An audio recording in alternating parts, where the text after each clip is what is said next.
Cyklus Letní scéna Michalovická Putna každý prázdninový víkend nabízel sobotní koncerty a nedělní pohádky pro děti. V sobotu 23. srpna do areálu pod širým nebem ve Zříceninách hradu Michalovice zavítala slovenská skupina The Best of Meky.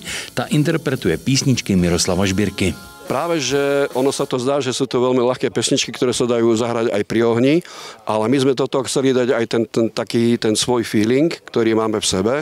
A každý z nás, muzikantov, máme urobené, alebo počúvame inú hudbu, ako niekto, napríklad jeden počúva punk, jeden počúva metal, jeden počúva Beatles a tak sme sa dali nejako dokopy, ale to je taký paradox, že ten Meky nikdy nikoho neurazil, tá pesnička. A počúvali ho metalisti, počúvali ho proste všetci.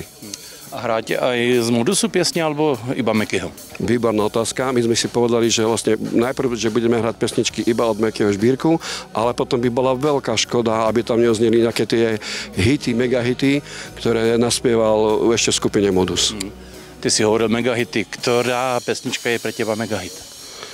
Fú, tak toto je veľký... Napríklad, oni sa mi všetci smejú, ale ja mám ako za jeden veľký československý megahit Baladu o polných vtákoch a z Modusu je to Úsmev a Dievčatá. Nenazvala by som to revivalom.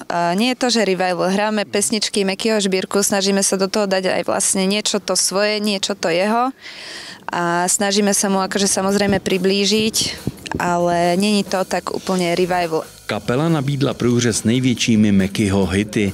Diváci si koncert užili, i když bylo deštivé počasí. Dozvěděli se také, že někteří muzikanti mají k Mladoboleslavsku blízký vztah. Ja som od malého dieťaťa chodil do Mladej Boleslavy, respektíve do Horných Stakor. Tam mám tu kopec rodiny, mám tu veľký kopec kamarátov, samozrejme aj teba. A veď my sme sa nevideli strašne veľa rokov a dneska ich uvidím po strašne dlhej dobe.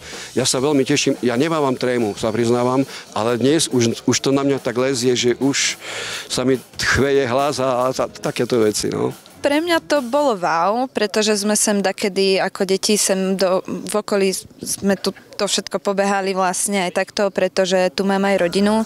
Čiže pre mňa to bolo také wow, mne sa Čechy veľmi páčia, hlavne tento kraj, takže pre mňa osobne to bolo wow. Samozrejme tá cesta bola dlhá, ale tak s dobrými ľuďmi ušla rýchlo. Prázdniny končí a tak sérii letních koncertů na Michalovické Putně uzavře v sobotu 30. srpna koncert Tomáše Linky a kapely Přímá linka. Bohumil Horáček, První Boleslavská.